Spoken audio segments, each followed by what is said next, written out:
Good day, grade 11s. Here's once again your favorite business, that is tutor. So today we are looking at the topic that says benefits of establishing a company. But now we're just going to focus on the application as well as the practice questions. I hope you're ready. Now, the first practice question, it says, state whether the following statements are true or false. Number A, public company's name must end with Proprietary Limited, which is Pty Ltd. So let's think about it. Okay. So obviously the correct answer here is false. Why are we saying false? Before I even write, we need to understand that Pty Ltd, it's a private company, not a public company. A public company ends with Ltd. So the answer is false. Now, let's move on to our second question. Sole proprietorships have unlimited access to capital. Is it true or false? Yes, it's false because the sole trader is only limited to what the owner can contribute in a business. So the answer here is false. Now let's move on to the next question. A mission statement is a written invitation to the public to buy shares offered by a public company. What is the correct answer? Is it true or is it false? So the correct answer here would be false. We know that a written invitation to the public to buy shares, it's prospectus. So the answer is false. Now let's look at another question. Partnerships are financially strong because many partners can contribute to the capital of a partnership. Financially strong because many partners can contribute to the capital of a partnership. Is it true or is it false? The correct answer there is true because any partners can join the partnership.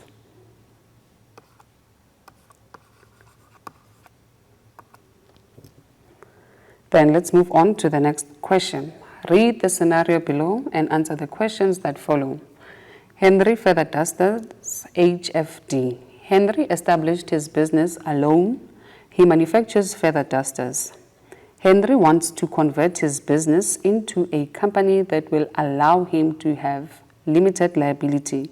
He is convinced that he will be more successful if he chooses a company that ends with Pty Ltd, even though he does not know how to establish it. Now let's look at the question. It says identify two forms of ownership that are applicable to Henry Feather Dusters. Motivate your answer by quoting. Let us go back to the scenario. Henry established his business alone. He manufactures feather dusters. Henry wants to convert his business into a company that will allow him to have limited liability. He is convinced that he will be more successful if he chooses a company that ends with Pty Ltd, even though he does not know how to establish it. So the form of ownership here that is applicable is a sole trader.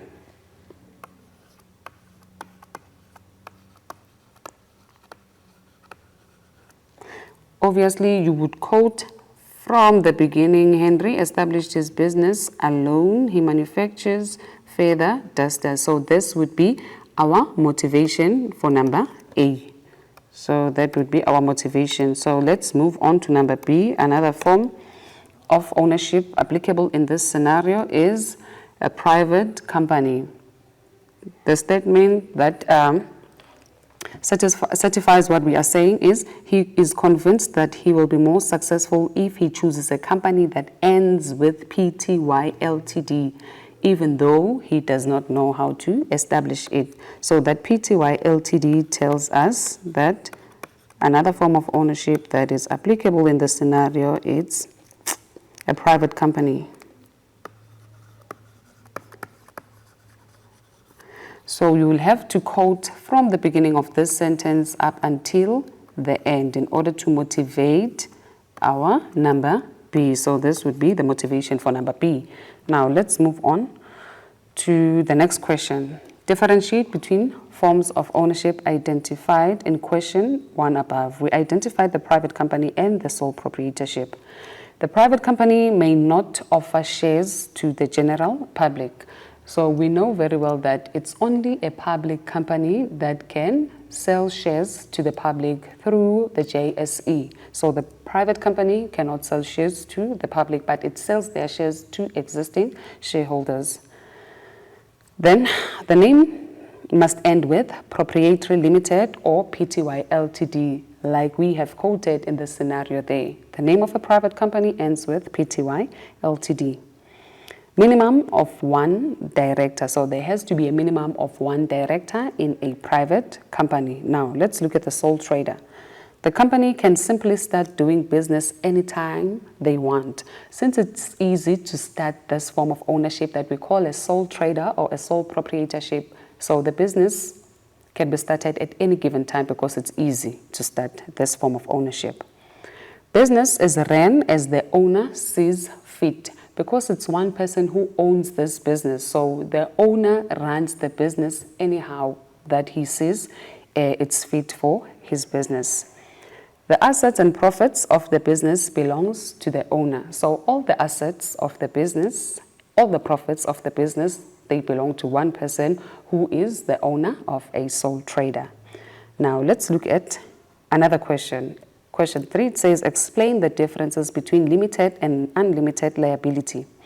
Limited liability, the owner's personal assets are protected against debts of the business. So when we talk of a limited liability, it simply means that the debts of a business, they solely belong to the business. They do not affect the owners.